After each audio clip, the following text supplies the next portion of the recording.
All ಎಲ್ಲರೂ ಹೇಗಿದ್ದೀರಾ? I hope ನೀವೆಲ್ಲರೂ ಚೆನ್ನಾಗಿದ್ದೀರಾ ಅಂತ ಹೇಳಿ ಅನ್ಕೋತೀನಿ. ಸೊ ಇವತ್ತು ರಮದಾನ್ ಇದು ಸೆಕೆಂಡ್ ಡೇ ಆಗಿರುತ್ತೆ. ಸೊ ಇವತ್ತು ರಂಜಾನ್ ಇದು ಫಸ್ಟ್ ಏನು ಜುಮಾನು ಹೌದು, ಹಾಗೇನೆ ಏನು ಅದೇ ಜುಮಾ.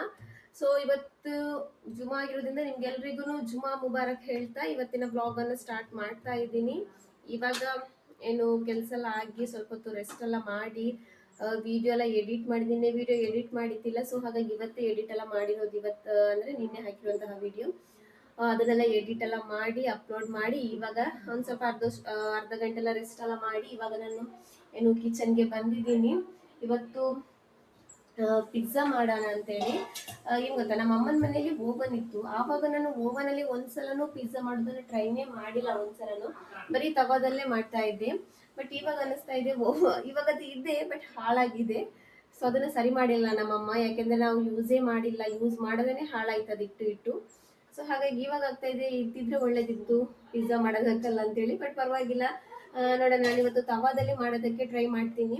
ಆದ್ರೆ ನಾನು ಇದೇ ವಿಡಿಯೋದಲ್ಲಿ ಅಂದ್ರೆ ಬ್ಲಾಗಲ್ಲಿ ಪಿಜ್ಜಾದ ರೆಸಿಪಿನ ಶೇರ್ ಮಾಡ್ತೀನಿ, ಇಲ್ಲಾಂದ್ರೆ ನಾನು ಶಾರ್ಟ್ಸ್ ಹಾಕೋತೀನಿ. ನೋಡೋಣ ಏನಾಗುತ್ತೆ ಅಂತೇಳಿ. ಏನೇ ಆದ್ರೂ ನಿಮ್ಮ ಜೊತೆ ಶೇರ್ ಅಂತೂ ಮಾಡೇ ಮಾಡ್ತೀನಿ. ಸೊ ನೋಡೋಣ ಏನಾಗುತ್ತೆ ಅಂತೇಳಿ. ಇವಾಗ ಅದೇ ಪಿಜ್ಜಾದು ಏನು ಪ್ರಿಪರೇಷನ್ ಸ್ಟಾರ್ಟ್ ಮಾಡ್ತೀನಿ. ಬೇಗ ಡೋ ರೆಡಿ ಮಾಡಿಟ್ರೆ ಏನಾಗುತ್ತೆ ಅಂದರೆ ಚೆನ್ನಾಗಿ ಫ್ಲಫಿ ಆಗುತ್ತೆ, ಅದಕ್ಕೋಸ್ಕರ. ಸೊ ಇವಾಗ ನಾನು ಸ್ಟಾರ್ಟ್ ಮಾಡ್ತಾ ಇದ್ದೀನಿ.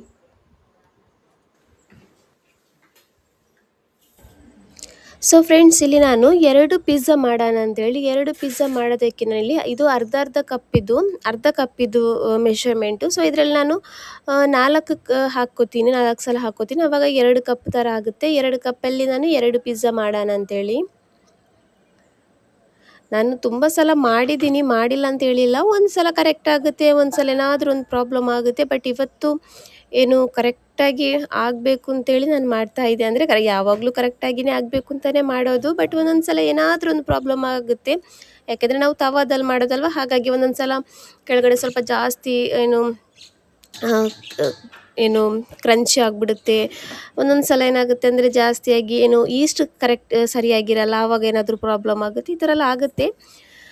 ಸೊ ಇವಾಗ ನಾನು 2 ಕಪ್ಪಷ್ಟು ಮೈದಾ ತಗೊಂಡಿದ್ದೀನಿ. ಇವಾಗ ಒಂದು ನೀರಿಗೆ ನಾನಿಲ್ಲಿ ಸ್ವಲ್ಪ ಅಂದರೆ ಲೂಕ್ ವಾರ್ಮ್ ವಾಟರ್ ಅಂತ ಸ್ವಲ್ಪ ಉಗುರು ಬೆಚ್ಚಗಿನ ನೀರಿಗೆ ಇಲ್ಲಿ ನಾನು 2 ಟೇಬಲ್ ಸ್ಪೂನಲ್ಲ, ಟೀ ಸ್ಪೂನ್ ಬರುತ್ತಲ್ವ, ಆ ಟೀ ಸ್ಪೂನಲ್ಲಿ ನಾನಿಲ್ಲಿ 2.5 ಟೀ ಸ್ಪೂನಷ್ಟು ಈಸ್ಟ್ ಹಾಕ್ಕೊಂಡಿದ್ದೀನಿ. ಫಸ್ಟಿಗೆ ಸಕ್ಕರೆ ಹಾಕ್ಕೊಳ್ಳಿ. ಸಕ್ಕರೆ ಮೆಲ್ಟ್ ಆದ ನಂತರ ಅದಕ್ಕೆ ಈಸ್ಟ್ ಹಾಕಿ, ಆಮೇಲೆ ಸ್ವಲ್ಪ ಎಣ್ಣೆ ಹಾಕಿ ಚೆನ್ನಾಗಿ ಮಿಕ್ಸ್ ಮಾಡಿ ಒಂದು 5ರಿಂದ 10 ನಿಮಿಷ ಹಾಗೆಯೇ ಇಟ್ಕೊಳ್ಳಿ. ನಂತರ ಅದನ್ನು ನಾವು ರೆಡಿ ಮಾಡಿಟ್ಟಿರುವಂತಹ ಮೈದಾ ಇದೆಯಲ್ವ, ಅದಕ್ಕೆ ಸ್ವಲ್ಪ ಉಪ್ಪನ್ನು ಹಾಕಿ ಈ ರೆಡಿ ಮಾಡ್ಕೊಂಡಿರುವಂತಹ ಈಸ್ಟಿದು ನೀರಿದೆಯಲ್ವ ಅದನ್ನು ಹಾಕಿ ನಾವು ಚೆನ್ನಾಗಿ ಹಿಟ್ಟು ಕಲಿಸ್ಕೋಬೇಕು. ನಾನು ಫಸ್ಟಿಗೆ ಎಲ್ಲ ನೀರನ್ನು ಹಾಕಿಲ್ಲ, ಯಾಕೆಂದರೆ ಒಂದೊಂದು ಸಲ ತುಂಬ ನೀರಾಗಿಬಿಡುತ್ತೆ. ಅದಕ್ಕೋಸ್ಕರ ಸ್ವಲ್ಪ ನೋಡ್ಕೊಂಡೇ ಹಾಕೋತಾ ಇದ್ದೀನಿ.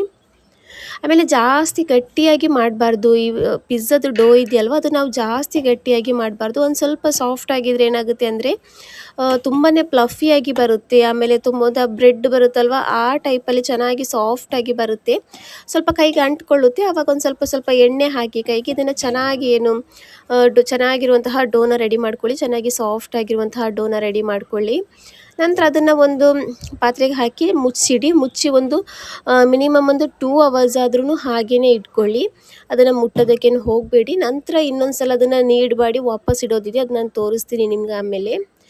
ಸೊ ಇವಾಗ ಇದನ್ನು ನಾನು ರೆಡಿ ಮಾಡಿ ಇಟ್ಟಿದ್ದೀನಿ. ಇವಾಗ ಹಾಗೆಯೇ ನಾನಿಲ್ಲಿ ಚಿಕನ್ ಪಿಜ್ಜಾ ಮಾಡ್ತಾ ಇರೋದಲ್ವ, ಹಾಗಾಗಿ ಚಿಕನ್ನ ಸ್ವಲ್ಪ ನಾನು ಫಸ್ಟಿಗೆ ಮ್ಯಾರಿನೇಷನ್ ಮಾಡಿ ಇಡ್ತಾ ಇದ್ದೀನಿ. ಇಲ್ಲಿ ಸ್ವಲ್ಪ ಬೇಸಿಕ್ ಮಸಾಲ ಆಗಿರುವಂತಹ ಅರಿಶಿನ ಪುಡಿ, ಖಾರದ ಪುಡಿ, ಆಮೇಲೆ ಕಾಶ್ಮೀರಿ ಚಿಲ್ಲಿ ಪೌಡರ್. ನಾನು ಇಲ್ಲಿ ಕಲರ್ ಹಾಕಿಲ್ಲ, ಕಾಶ್ಮೀರಿ ಚಿಲ್ಲಿ ಪೌಡರ್ ಹಾಕ್ಕೊಂಡಿರೋದು. ಹಾಗೆಯೇ ಸ್ವಲ್ಪ ಜೀರಿಗೆ ಪುಡಿ, ಧನಿಯಾ ಪುಡಿ, ಗರಂ ಮಸಾಲ ಪುಡಿ, ಆಮೇಲೆ ವಿನಿಗರ್, ಶುಂಠಿ ಬೆಳ್ಳುಳ್ಳಿ ಪೇಸ್ಟ್, ಸ್ವಲ್ಪ ಎಣ್ಣೆ, ಉಪ್ಪು ಹಾಕಿ ಚೆನ್ನಾಗಿ ಮಿಕ್ಸ್ ಮಾಡಿ, ಸ್ವಲ್ಪ ಪೆಪ್ಪರ್ ಪೌಡರನ್ನು ಹಾಕ್ಕೊಂಡಿದ್ದೀನಿ. ಇದೆಲ್ಲ ಹಾಕಿ ಚೆನ್ನಾಗಿ ಮಿಕ್ಸ್ ಮಾಡಿ ಇದನ್ನು ನಾನು ಮ್ಯಾರಿನೇಷನ್ ಆಗೋದಕ್ಕೆ ಇಡ್ತೀನಿ. ಸ್ವಲ್ಪ ಮೊಸರನ್ನ ಹಾಕ್ಕೊಂಡಿದ್ದೀನಿ, ಯಾಕೆಂದರೆ ನಾನು ಫಸ್ಟಿಗೆ ವೀಡಿಯೋ ಮಾಡೋದಲ್ವ, ನಂತರ ವಾಯ್ಸ್ ಓವರ್ ಮಾಡೋದು. ಸೊ ಆವಾಗ ಸ್ವಲ್ಪ ಆ ಕಡೆ ಈ ಕಡೆ ಎಲ್ಲ ಆಗುತ್ತೆ, ಅದಕ್ಕೆಲ್ಲ ಕ್ಷಮೆ ಇರಲಿ ಅಂತ ಹೇಳ್ತಾ ಇದ್ದೀನಿ. ಸೊ ಇವಾಗ ಇದನ್ನು ಚೆನ್ನಾಗಿ ನಾನಿಲ್ಲಿ ಮಿಕ್ಸ್ ಮಾಡ್ಕೋತಾ ಇದ್ದೀನಿ. ನಾನು ಅದೇ ಹೇಳಿದ್ನಲ್ಲ, ನಾನು ರಂಜಾನಲ್ಲಿ ಕೆಲಸ ಸ್ವಲ್ಪ ಬೇಗನೆ ಸ್ಟಾರ್ಟ್ ಮಾಡ್ಕೋತೀನಿ.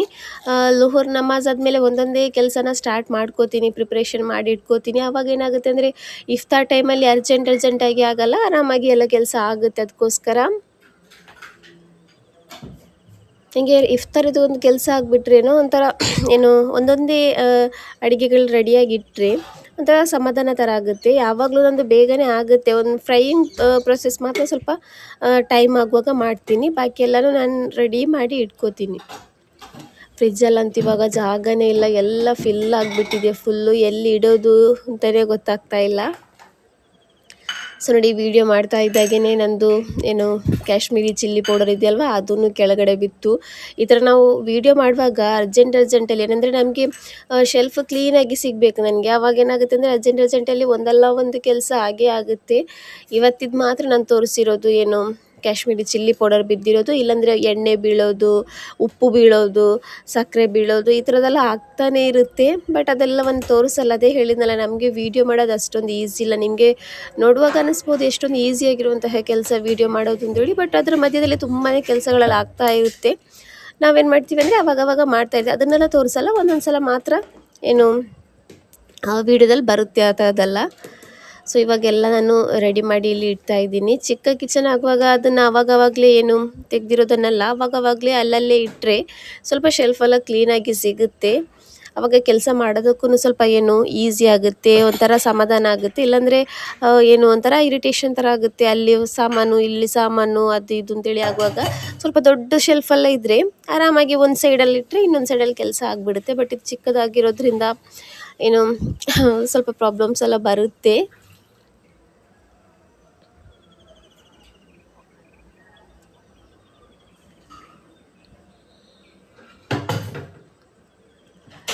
ಒಂದು ಅಡುಗೆ ಮಾಡೋದು, ಕ್ಲೀನ್ ಮಾಡೋದು, ಇನ್ನೊಂದು ಅಡುಗೆ ಮಾಡೋದು, ಕ್ಲೀನ್ ಮಾಡೋದು, ಇದೇ ಥರ. ಕ್ಲೀನ್ ಮಾಡೋದಂದರೆ ಅದೇ ಆವಾಗವಾಗ ಒಂದು ಚೂರು ಪಾತ್ರೆ ಆಗ್ತಾ ಇರುತ್ತೆ, ಆವಾಗವಾಗ ವಾಶ್ ಮಾಡಿ ಇಡ್ತಾ ಇರ್ತೀನಿ. ಅದೇ ಎಲ್ಲ ವಿಡಿಯೋದಲ್ಲಿ ನಾನು ಹೇಳ್ತೀನಿ, ಕಿಚನಲ್ಲಿ ಯಾರು ಅಡುಗೆ ಮಾಡ್ತಾರೋ ಅವ್ರಿಗೇ ಕೆಲಸ ಜಾಸ್ತಿ ಅಂತೇಳಿ. ಬೇರೆಲ್ಲ ಕೆಲಸ ಮಾಡೋದಕ್ಕಿಂತ ಕಿಚನಲ್ಲಿ ಅಡುಗೆ ಮಾಡೋರಿಗೆ ಕೆಲಸ ಜಾಸ್ತಿ. ಯಾಕಂದರೆ ಅಲ್ಲಿ ಅಡುಗೆನೂ ಮಾಡಬೇಕು, ಆವಾಗವಾಗ ತೊಳಿತಾನೂ ಇರಬೇಕು. ಸೊ ಹಾಗೆಯೇ ನಾನಿಲ್ಲಿ ಏನು ಇವತ್ತೊಂದು ರೆಸಿಪಿ ಮಾಡೋದಿದೆ. ಅಂದರೆ ಶಾರ್ಟ್ಸಿಗೆ ಗ್ರೀನ್ ಬಿರಿಯಾನಿ ಮಾಡ್ತಾ ಇರೋದು, ಗ್ರೀನ್ ಮಸಾಲ ಬಿರಿಯಾನಿ. ಸೊ ಅದರದ್ದು ಪ್ರಿಪ್ರೇಷನ್ ಎಲ್ಲ ಇಲ್ಲಿ ಮಾಡ್ತಾಯಿದ್ದೆ. ಹಾಗೆಯೇ ತುಂಬಾ ಯಮ್ಮಿಯಾಗಿ ಬಂದಿತ್ತು ಬಿರಿಯಾನಿ. ಇದರದ್ದು ನಾನು ಶಾರ್ಟ್ಸ್ ಹಾಕ್ಕೋತೀನಿ, ಎಲ್ಲರೂ ಹೋಗಿ ನೋಡಿ ಚೆಕ್ ಮಾಡ್ಕೊಳ್ಳಿ.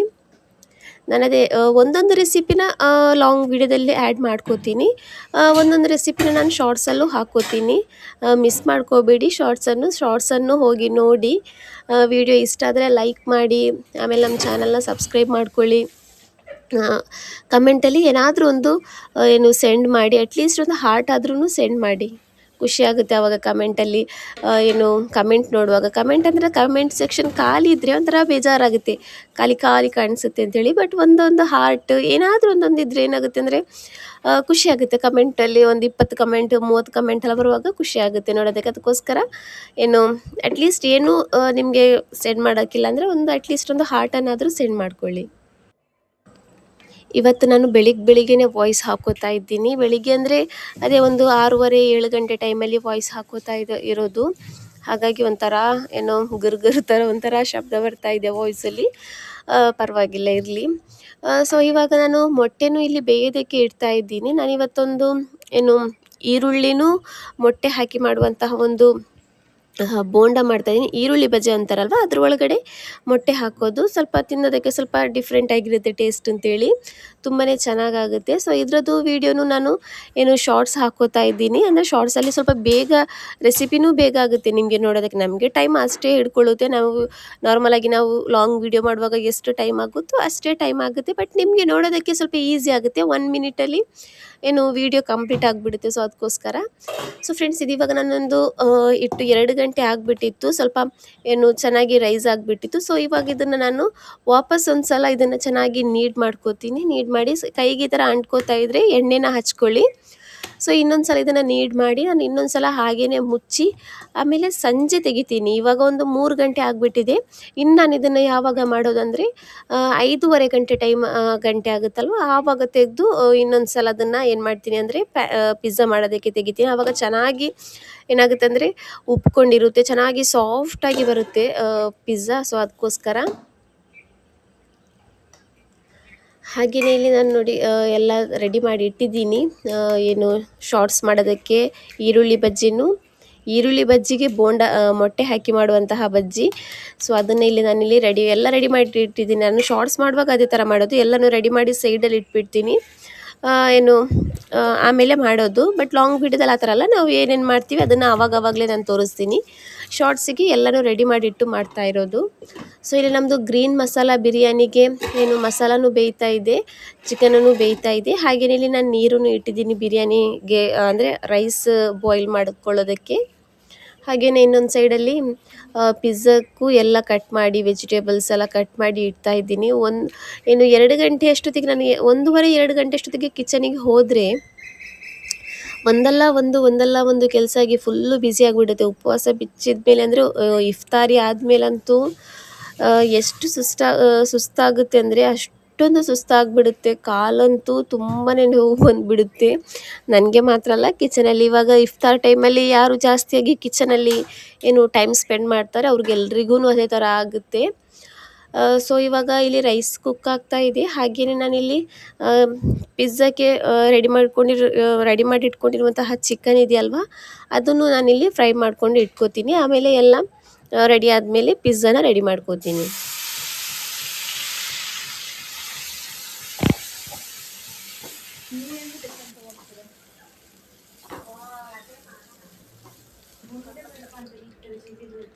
ಸೊ ಇವಾಗ ನಾನಿಲ್ಲಿ ಅದೇ ಈರುಳ್ಳಿನೂ ಮೊಟ್ಟೆ ಹಾಕಿ ಬೋಂಡ ಇದೆಯಲ್ವ ಬಜ್ಜಿ, ಅದನ್ನು ನಾನಿಲ್ಲಿ ಫ್ರೈ ಮಾಡ್ಕೋತಾ ಇದ್ದೀನಿ. ಸೊ ಫ್ರೆಂಡ್ಸ್, ತುಂಬಾ ಚೆನ್ನಾಗಿ ಬಂದಿತ್ತು. ಸೊ ಇದ್ರದ್ದು ರೆಸಿಪಿನ ಪ್ಲೀಸ್ ಶಾರ್ಟ್ಸಲ್ಲಿ ಚೆಕ್ ಮಾಡ್ಕೊಳ್ಳಿ. ಇದ್ರ ಜೊತೆಗೆ ಏನು ಗೊತ್ತಾ, ಕೆಚಪ್ಗಿಂತ ಗ್ರೀನ್ ಚಟ್ನಿ ಬರುತ್ತಲ್ವ ಅದ್ರ ಜೊತೆಗೆ ತಿನ್ನಬೇಕು. ತುಂಬಾ ಯಮ್ಮಿ ಆಗಿರುತ್ತೆ, ತುಂಬಾ ಟೇಸ್ಟಿಯಾಗಿರುತ್ತೆ. ಸೊ ಹಾಗೆಯೇ ಇಲ್ಲಿ ಜ್ಯೂಸಿದೆಲ್ಲ ಪ್ರಿಪ್ರೇಷನ್ಸ್ ನಡೀತಾ ಇದೆ. ನೋಡಿ, ನಂದು ಪಿಜ್ಜಾದ ಇದೆಯಲ್ವ, ನೋಡಿ ಡೋ ಯಾವ ಥರ ಉಬ್ಕೊಬಿಟ್ಟಿದೆ ಅಂತೇಳಿ. ಈ ಥರ ಆದರೆ ಏನಾಗುತ್ತೆ ಅಂದರೆ ಪಿಜ್ಜಾ ತುಂಬಾ ಸಾಫ್ಟಾಗಿ ಬರುತ್ತೆ. ಸೊ ಇದರಲ್ಲಿ ನಾನು ಇವಾಗ 2 ಪಿಜ್ಜಾನ ಮಾಡ್ಕೋತೀನಿ. ಇದನ್ನು ಕರೆಕ್ಟಾಗಿ 2 ಪಾರ್ಟಿಷನ್ ಮಾಡ್ಕೋತೀನಿ. ಇವಾಗ ಅಂಟ್ಕೋತಾ ಇತ್ತು, ಅದಕ್ಕೋಸ್ಕರ ಕೈಗೆ ನಾನು ಎಣ್ಣೆ ಎಲ್ಲ ಹಾಕ್ಕೊಂಡಿದ್ದೀನಿ. ನೀವೂ ಅದೇ ಥರ ಹಾಕ್ಕೊಳ್ಳಿ, ಎಣ್ಣೆ ಹಾಕಿನೇ ಇದನ್ನು ನೀಡ್ ಮಾಡ್ಕೊಳ್ಳಿ. ಆವಾಗ ಕೈಗೆ ಅಷ್ಟೊಂದು ಅಂಟ್ಕೊಳ್ಳಲ್ಲ, ಇಲ್ಲಾಂದರೆ ಅಂಟ್ಕೊಳ್ಳುತ್ತೆ. ಗಟ್ಟಿಯಾಗಿ ಮಾಡಿದರೆ ಪಿಜ್ಜಾ ಚೆನ್ನಾಗಿ ಅಷ್ಟೊಂದು ಬರಲ್ಲ. ಸೊ ಅದಕ್ಕೋಸ್ಕರ ಸ್ವಲ್ಪ ಸಾಫ್ಟ್ ಆಗಿದ್ರೇ ಪಿಜ್ಜಾ ಚೆನ್ನಾಗಿ ಬರೋದು. ಕೈಗೆ ಅಂಟ್ಕೊಂಡ್ರೂ ಪಿಜ್ಜಾ ಏನಾಗುತ್ತೆ ಅಂದರೆ ತುಂಬ ಯಮ್ಮಿಯಾಗಿ ಬರುತ್ತೆ. ಅದಕ್ಕೋಸ್ಕರ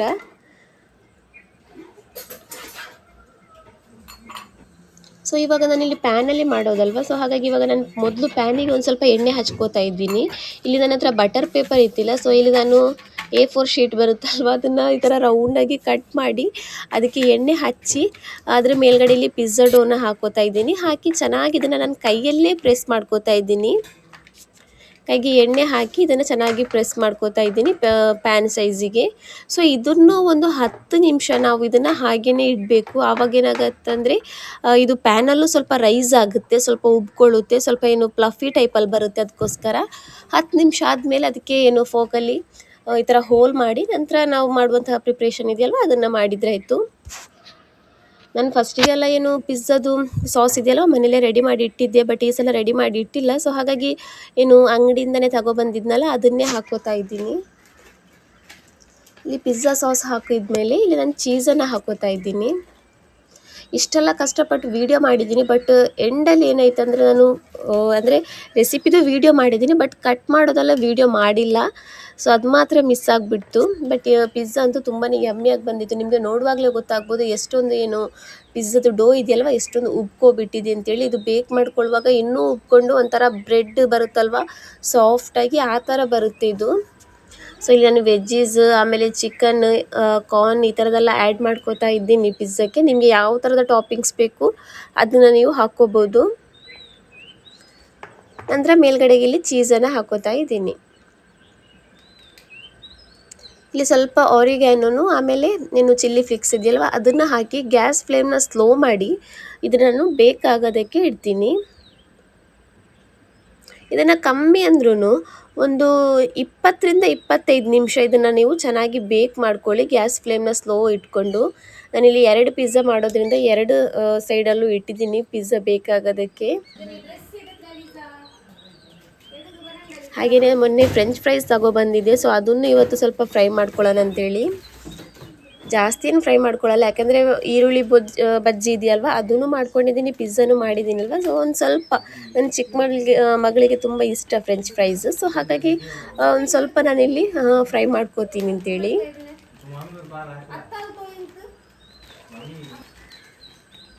ಸೊ ಫ್ರೆಂಡ್ಸ್, ಯಾರಾದರೂ ನಮ್ಮ ವೀಡಿಯೋನ ಸಬ್ಸ್ಕ್ರೈಬ್ ಮಾಡದೇ ನೋಡ್ತಾ ಇದ್ರೆ, ನಾನು ಎಲ್ಲ ವೀಡಿಯೋದಲ್ಲೂ ಹೇಳೋ ಥರನೇ ಈ ವಿಡಿಯೋದಲ್ಲೂ ಹೇಳ್ತಾ ಇದ್ದೀನಿ, ಯಾರಾದರೂ ನಮ್ಮ ಚಾನಲ್ನ ಸಬ್ಸ್ಕ್ರೈಬ್ ಮಾಡದೇ ನಮ್ಮ ವೀಡಿಯೋನ ನೋಡ್ತಾ ಇದ್ದರೆ ಪ್ಲೀಸ್ ಫ್ರೆಂಡ್ಸ್ ಸಬ್ಸ್ಕ್ರೈಬ್ ಮಾಡ್ಕೊಳ್ಳಿ.